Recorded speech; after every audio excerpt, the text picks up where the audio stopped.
আমাদের আজকের নিবেদন সমরেশ মজুমদারের গল্প আঁচড়। এইরকম মেঘ চটকানো দিন এবছর আর আসেনি, যদিও শ্রাবণের মধ্যকাল, কিন্তু সূর্য তো দূরের কথা, দিন দুপুরে বুক চাপা বাতাসের মতো একটা অন্ধকার ঝুলে রয়েছে। অথচ আজ একটা জরুরি সভা ছিল, গুরুত্বপূর্ণ সিদ্ধান্ত নিতে হবে এমন ভেবেছিল লোকাল কমিটির সদস্যরা। কিন্তু ঠিক বিকেলের পর গাঢ় জল ঝরা শুরু হলো। সন্ধে নাগাদ তো চারধার থই থই। নবেন্দু ছাতা মাথায় পার্টি অফিসে গিয়ে যখন পৌঁছালো, তখন তার প্যান্ট ভিজেছে, পিঠেও জলের ছোঁয়া। যাওয়া মাত্রই কিশোর বলল, আসুন নবেন্দুদা, আজ মিটিং হবে না। ঘরের তখন জনা পাঁচেক বসে, তার মধ্যে ললিতা নেই। সে নিচু গলায় জিজ্ঞাসা করল, কেউ আসতে পারেনি বুঝি? আসবে কি করে? এই বৃষ্টিতে পাগলের আমরা ছাড়া কেউ পথে বের হয় না। আমি সেক্রেটারির বাড়িতে গিয়েছিলাম, উনিও বললেন মিটিং পিছিয়ে দিতে। আজ কেমন আছেন উনি? একই রকম, তবে ঘরেই থাকতে হবে সারা জীবন। কথাটা বলে কিশোর গলা নামালো। ওর ইচ্ছে আপনি সেক্রেটারি হন।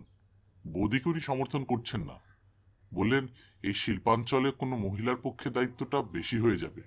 আর যাদবদাকে উনি পাত্তাই দিচ্ছেন না। কিন্তু বৌদিকে সমর্থন করার মানুষ কিন্তু কম নেই। ঘণ্টাখানেক পার্টি অফিসে কাটালো নবেন্দু।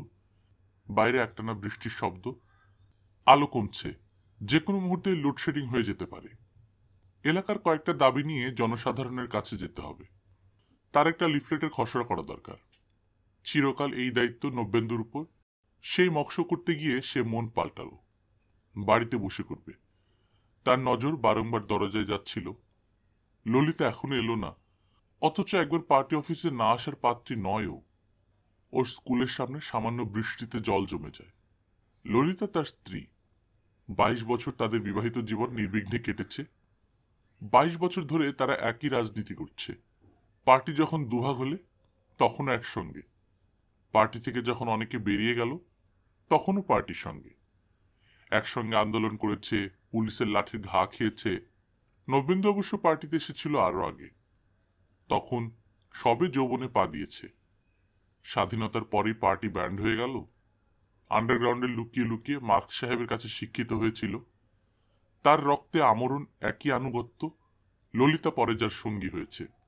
একই আঞ্চলিক কমিটিতে কাজ করতে করতে দিন কেটেছে ওদের। পদের মোহ কিংবা নির্বাচনের আসক্তি কোনো কালই ছিল না নবেন্দুর। আজ কেন্দ্রীয় নেতাদের অনেকেই তার বন্ধু কিংবা শিষ্য। নবেন্দু থাকতে চেয়েছে একই জায়গায়, কিন্তু এই লোকাল কমিটি আজ বিপন্ন। সেক্রেটারি কখনো সুস্থ হবেন না। অনেকেই তাকে ধরল হাল হাতে নিতে। এমনকি কেন্দ্রীয় কমিটি থেকেও অনুরোধ এলো তার পিছিয়ে না থাকার জন্যে। নবেন্দু রাজি হল, এবং বিষয় তারপরেই যাদবের কথা সে ধরছে না। ওর পদের উপর মোহ চিরদিনই। ললিতাকেও রাজি হতে দেখল একই পদের জন্য প্রতিদ্বন্দ্বিতা করতে। এখানেই মূলত স্বামী স্ত্রীর লড়াই, যাদব ধর্তব্যের মধ্যে নয়। নবেন্দু এবং ললিতার সাংসারিক জীবন সুখের। অবশ্য সুখের সংজ্ঞা নিয়ে নানান মতভেদ থাকতে পারে। ওদের তো সন্তান হয়নি, এবং তা নিয়ে আপাতত কোনো আক্ষেপ নেই কারো। ললিতার এবং নবেন্দুর মধ্যে কোনো ভুল বোঝাবুঝি নেই, কোনো আড়াল নেই। তাদের 3 কামরার বাড়িতে পার্টির ছেলে মেয়েদের অবাধ যাতায়াত। মাঝে মাঝে মনে হয় পার্টির অফিসটাই যেন সেখানে উঠে গেছে। আর এত বাইরের কাজ সামলেও ললিতা সংসারের খুঁটিনাটি ঠিক নজরে রেখে স্কুলে যায়। ললিতার হাতের রান্না না খেলে তৃপ্তি হয় না নবেন্দুর। যেদিন প্রথম খবরটা শুনল, সেদিন বাড়িতে ফিরে ললিতে তাকে বলেছিল, ওরা সবাই আমাকে চাইছে, তোমাকেও কেউ কেউ। কি করা যায় বুঝতে পারছি না। তুমি তো শুনলাম সম্মতি দিয়েছ। বেশ তো, নির্বাচন হোক। এতে পার্টির গণতান্ত্রিক চেহারাটা উজ্জ্বল হবে। আমার বিন্দুমাত্র আপত্তি নেই। বুকের কাছে চলে এসেছিল ললিতা। তুমি আমাকে ভুল বুঝছো না তো? মোটেই না। তবে তুমি যদি চাও আমি সরে দাঁড়াতে পারি। খবরদার না, তাহলে যাদববাবু বলে বেড়াবে বউয়ের মুখ চেয়ে তুমি কেটে পড়লে। আমার প্রতিদ্বন্দ্বিতা করব, কিন্তু সেটা বাইরে। ঘরে আমাদের সম্পর্কে যেন চিড় না ধরে। ললিতার চুলে হাত বুলিয়ে নবেন্দু বলেছিল, তার চেয়ে এক কাজ করো, ভোট চাওয়ার জন্য আমরা ওকে আক্রমণ করব না, নিন্দা করব না। বেশ, তাই হোক। কোন রকম ক্যাম্পেইন ছাড়াই আমরা কন্টেস্ট করব। বৃষ্টি কমার কোনো লক্ষণ নেই। কিশোরকে ঝাঁপ বন্ধ করতে বলে ছাতি মাথায় রাস্তায় নামল নবেন্দু। এলোপাতাড়ি ঝাপটা দিচ্ছে হাওয়া। জলের ফোঁটাগুলো বেশ ভারী। কয়েক পা হাঁটতে সম্পূর্ণ ভিজে গেল সে। এখন রাত 8টা। ললিতাদের স্কুল মাইল দেড়েক দূরে। সে কি এখনো স্কুলেই আটকে আছে? সেখানে যাওয়ার আগে নিজের বাড়িটা দেখে যাওয়া উচিত মনে হলো। কিছুদূর হাঁটতে ওর মনে হলো একা এই দুর্যোগে বেরোনো উচিত হয়নি। রাজনীতি এখন এমন ক্লেদাক্ত যে কেউ নিশ্চিন্ত নয়। আশেপাশের জেলায় চোরাগোপ্তা খুন হচ্ছে। পার্টির উঁচু দিকের মানুষের উপরই আক্রমণ। তাদের সাংগঠনিক ক্ষমতার কাছে হার মেনে স্বার্থলোভী শক্তিগুলো এইসব আঘাত হানছে। যদিও এই জেলায় এখন এমন খবর পাওয়া যায়নি, তবুও কেন্দ্রীয় কমিটি থেকে সতর্ক থাকতে বলা হয়েছে। নবেন্দুর এই বৃষ্টিতেও হাসি পেল। মানুষ এখন মানুষের কাছেই বিপন্ন। নিঃস্ব শ্রমিকের বড় শত্রু হয়ে দাঁড়িয়েছে আরেক নিঃস্ব শ্রমিক। মাঝ রাস্তায় আলো নিভল। ঝুপ করে গভীর কালো জাল কেউ ছুড়ে দিল শহরটার উপর। বৃষ্টি হলেই কেন যে লোডশেডিং হবে এই শহরে, তার কোনো বাস্তব ব্যাখ্যা নেই। রাস্তার আলো নিভে যাওয়ায় হাঁটতে অসুবিধা হচ্ছিল। এই সময় নবেন্দু অনুভব করে তার বয়স হচ্ছে। আগের মতো সেই টকবগে ভাবটা আর নেই। এই যেমন তুমুল বৃষ্টিতে ছাতা যখন কোনো কাজ করছে না, তখন সেটাকে মাথার উপর তুলে ধরা যে বাহুল্য, তা মনে হলেও অভ্যাসে মেলে রাখা এমন আর কি। বাড়ির সামনে দাঁড়িয়ে স্বস্তি ফিরল। ভেতরে হ্যারিকেনের আলো জ্বলছে। তার মানে ললিতা ফিরেছে। দরজা খুলেই ললিতা চেঁচালো, এমা, এ কি করেছো তুমি?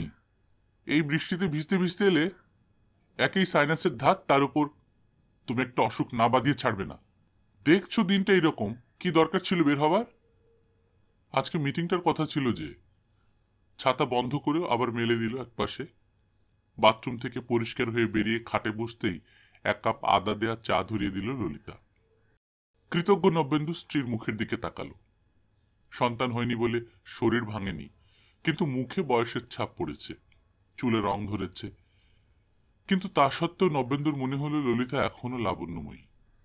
সে অন্য গালে বলল, তোমারই নির্বাচিত হওয়া উচিত। স্ত্রী হিসেবে আমিও এরকম বলবো। আজ যে মিটিং হবে না তুমি জানতে না? না, তুমি জানতে? হ্যাঁ, স্কুলেই খবর পেয়েছি। একটা চিনচিনে ব্যথা উঠেই মিলিয়ে গেল। ললিতার সঙ্গে ওদের বেশি যোগ। সে নিঃশ্বাস ফেলে কাগজপত্র নিয়ে বসলো চা শেষ করে।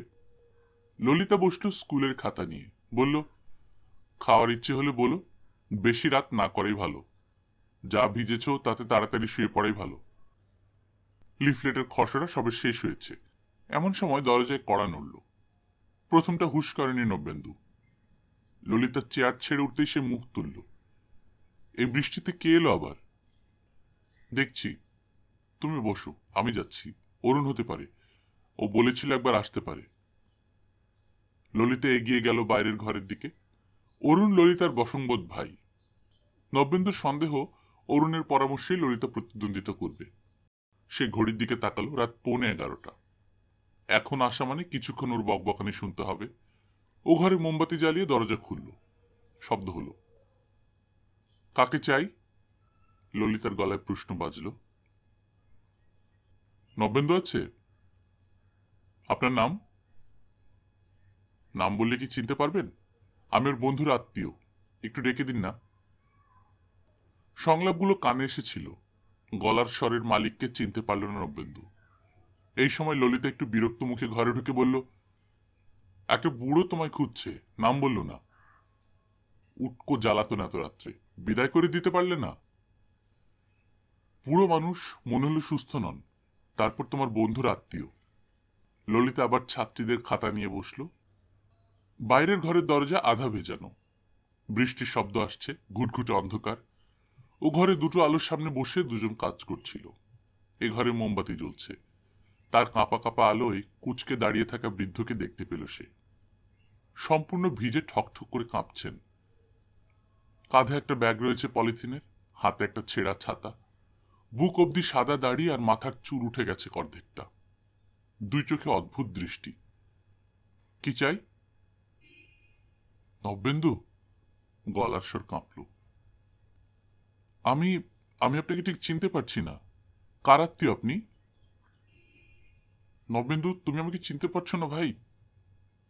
তৎক্ষণাৎ সমস্ত শরীরে কাঁপন লাগলো। হঠাৎ দারুণ শীত করতে লাগলো নবেন্দুর। ওই ভাই শব্দটার উচ্চারণ তাকে একটানে নিয়ে গেল 48 সালে। তারপর নানান ঘটনার মধ্য দিয়ে টেনে 67-তে যখন এরা বেরিয়ে এলেন দল ছেড়ে। কিন্তু কি চেহারা হয়েছে এর! এরকম বিধ্বস্ত অবস্থায় কোনোদিন কল্পনা করেননি ওকে। সেই এই আজাদি ঝোটা হ্যায় দিনগুলিতেও এমনভাবে ভেঙে পড়তে দেখেনি সে। কিন্তু এই মানুষটির অস্তিত্ব অস্বীকার করা হয়েছে। কোন রকম সাহচর্য বেআইনি, সাহায্য নিষিদ্ধ। পার্টি একবার তাকে নির্দিষ্ট কারণে বহিষ্কার করেছে। তার কি প্রয়োজন এখানে এত রাত্রে? আমায় সত্যি চিনতে পারছো না? মাথা নাড়ল নবেন্দু। হ্যাঁ। তারপর জিজ্ঞেস করল, কি ব্যাপার? আমি 3 দিন অভুক্ত। অন্ধ্র থেকে একজন আমার সঙ্গে দেখা করতে আসবে। দিনটা গুলিয়ে ফেলায় আজই এসে গেছে এই শহরে। অর্থ নেই যে হোটেলে উঠব, আর এই বৃষ্টিতে পথেও কাটানো অসম্ভব। তোমার কথা মনে পড়ল, তুমি আমাকে একটা রাত থাকতে দেবে ভাই? একটা হাত থরথর করে কাঁপছিল। সেটা সামান্য এগুলো। বুকের মধ্যে এখন লোহার বল নড়ছে। এ কি বলছে জগদীশদা?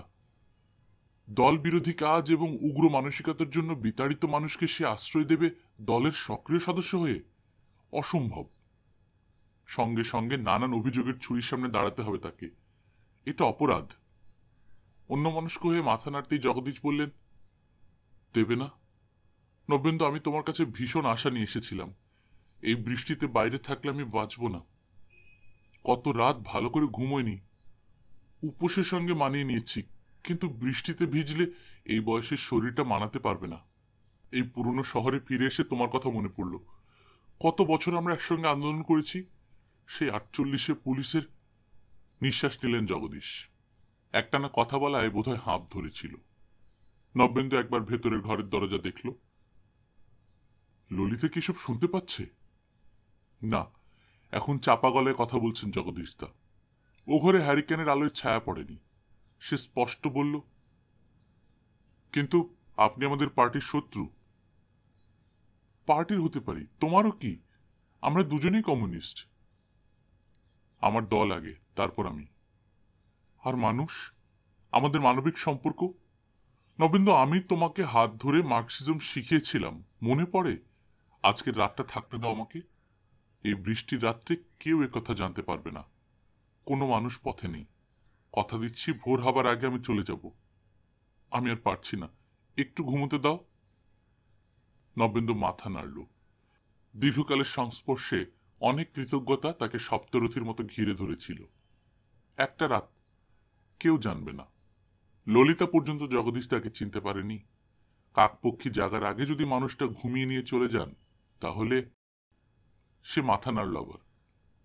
ঠিক আছে, এই সোফায় শুয়ে পড়ুন। ভোরের আগে চলে যাবেন। ওপাশে একটা বাথরুম আছে। তুমি আমাকে বাঁচালে নবেন্দু। যেন প্রাণ ফিরে পেলেন বৃদ্ধ। ললিতাকে আমি বলবো, আপনি আমার সহপাঠী নবীনের বড় দাদা। ভারী পায়ে পায়ে ফিরে আসতেই ললিতা প্রশ্ন করল, কে গো? উত্তরটা মুখেই ছিল, জানিয়ে দিল নবেন্দু। রাত্রে থাকতে চাইলেন, থাকবেন। কোনোদিন নাম শুনিনি তো ওর। অবস্থা খুব খারাপ বলে মনে হলো। হুম। খসড়াটার উপর নজর রাখলেও মন বসছিল না নবেন্দুর। খেয়ে নাও, রাত হয়েছে। ও হ্যাঁ, উনি খেয়ে এসেছেন? কে? তোমার বন্ধুর দাদা? কি জানি, তুমি আমারটা দাও। সে কি, বাড়িতে থাকবেন যখন জিজ্ঞেস করো খাবেন কি না। থাকতে দিয়েছি তাই যথেষ্ট, আবার খাবে কি? তাই কি হয়? ওর জামা কাপড় তো সব ভেজা। তোমার একটা লুঙ্গি দাও ওকে। অতিথি বাড়িতে থাকলে তাকে যত্ন করা উচিত।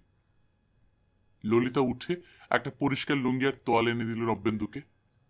নবেন্দু তবু বলল, খামোখা নিজেদের খাবারের ভাগ।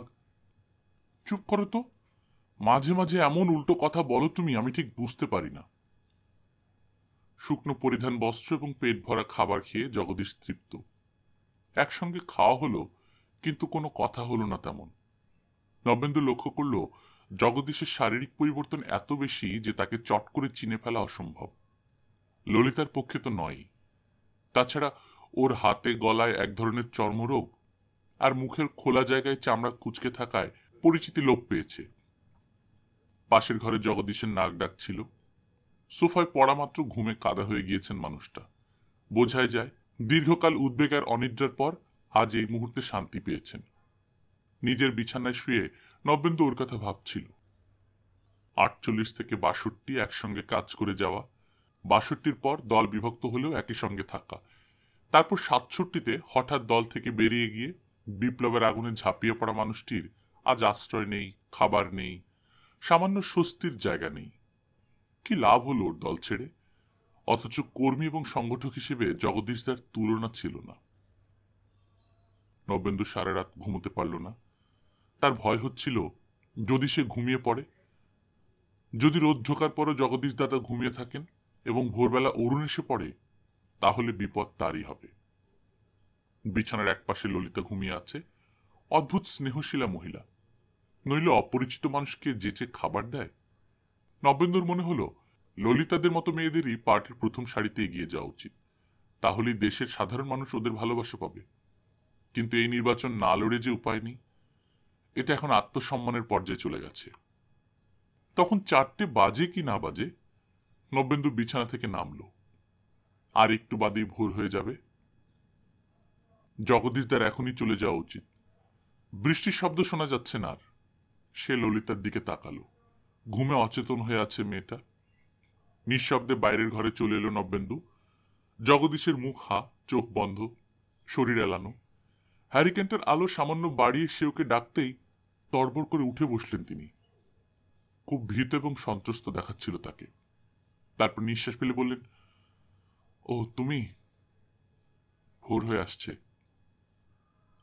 তাই বুঝি? এখনো শরীরে ঘুম ও ক্লান্তি, কিন্তু জগদীশ উঠে দাঁড়ালো। বড় জোর ঘুম এসেছিল গো। বৃষ্টি থেমেছে? হ্যাঁ।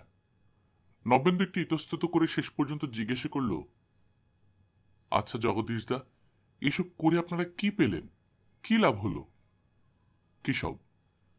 জগদীশ তৈরি হচ্ছিলেন। এই হঠকারিতা, উগ্রপন্থীদের সঙ্গে হাত মিলিয়ে নিজের শান্তি নষ্ট করা। হাসলেন জগদীশ। তারপর বললেন, এবার চলি ভাই। তোমার স্ত্রীকে ধন্যবাদ দিও। জানি না আবার দেখা হবে কিনা, কিন্তু তুমি আমার আশীর্বাদ নিও। দরজাটা নিঃশব্দে খুলে বাইরে তাকালেন জগদীশ। তখন অন্ধকার পথ জুড়ে। সকালের দেরি করিয়ে দিচ্ছে মেঘলা আকাশ, ঠান্ডা বাতাস দিচ্ছে জোর। হঠাৎ মুখ ফিরিয়ে জগদীশ বললেন, কি লাভ হলো জিজ্ঞেস করছিলে তুমি? লাভ নিশ্চয়ই হয়েছে। 75 কোটি মানুষের বুকে একটা খোঁচা লাগলো তো।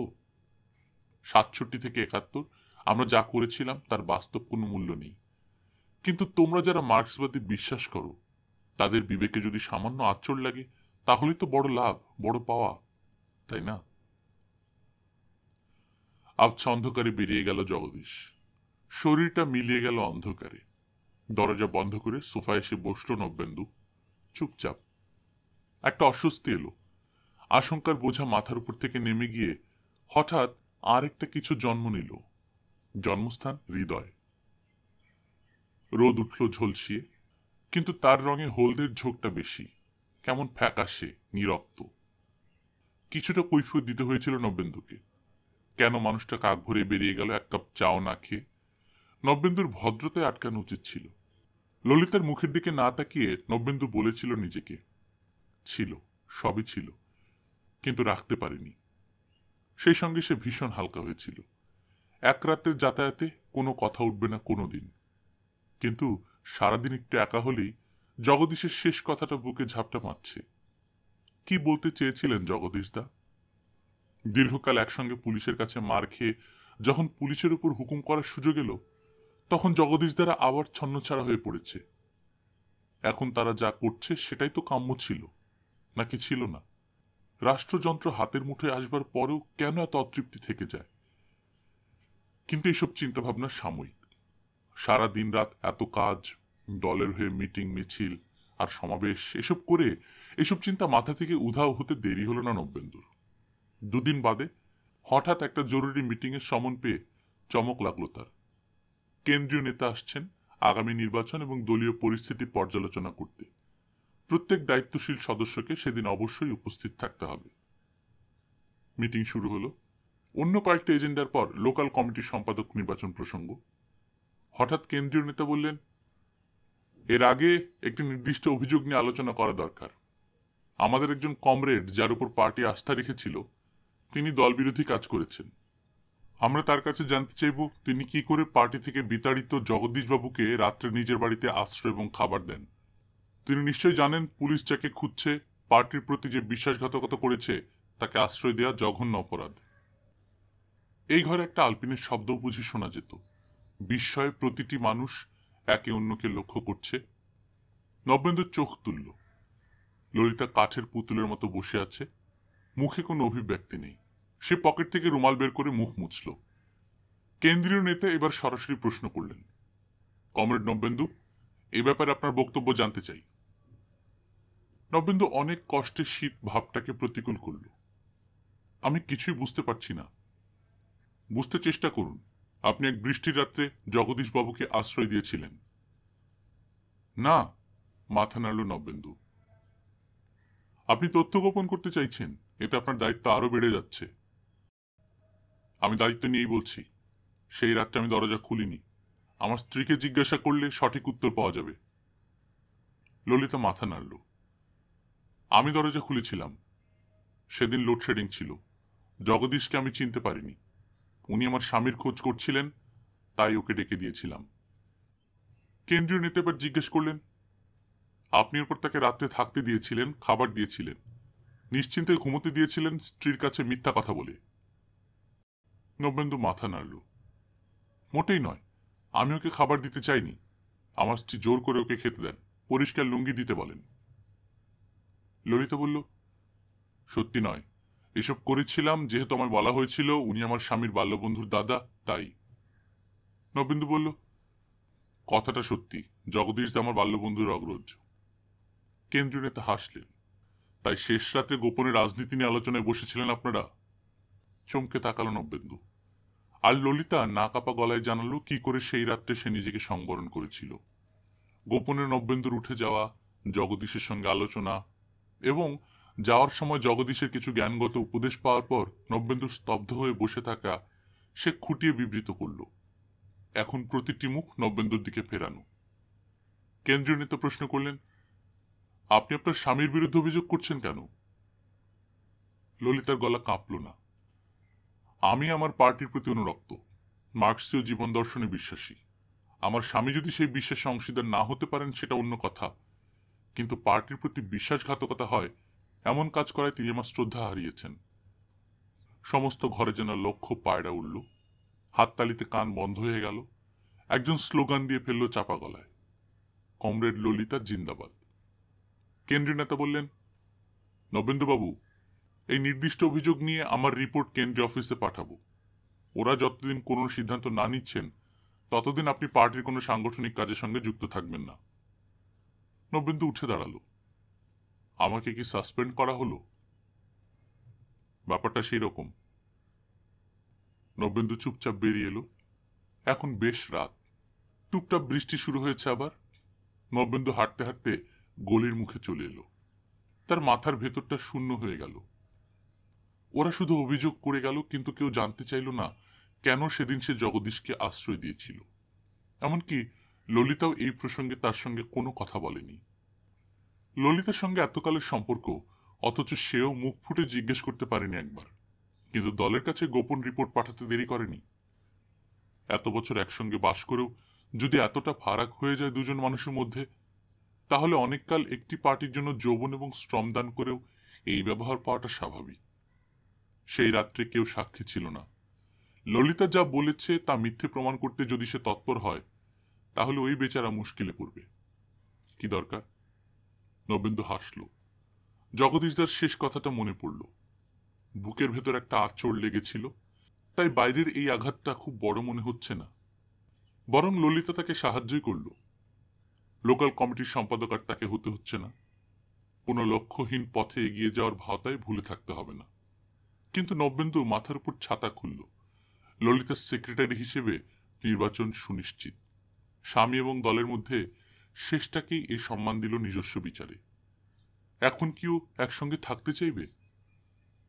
বৃষ্টি পড়ছে, পার্টির মিটিং ভেঙে গেল। নবেন্দু একটা আড়াল দেখে দাঁড়িয়ে রইল। মানুষজন বেরিয়ে যাচ্ছে। তারপর ললিতাকে দেখতে পেল, গলি দিয়ে দ্রুত আসছে, সঙ্গে অরুণ।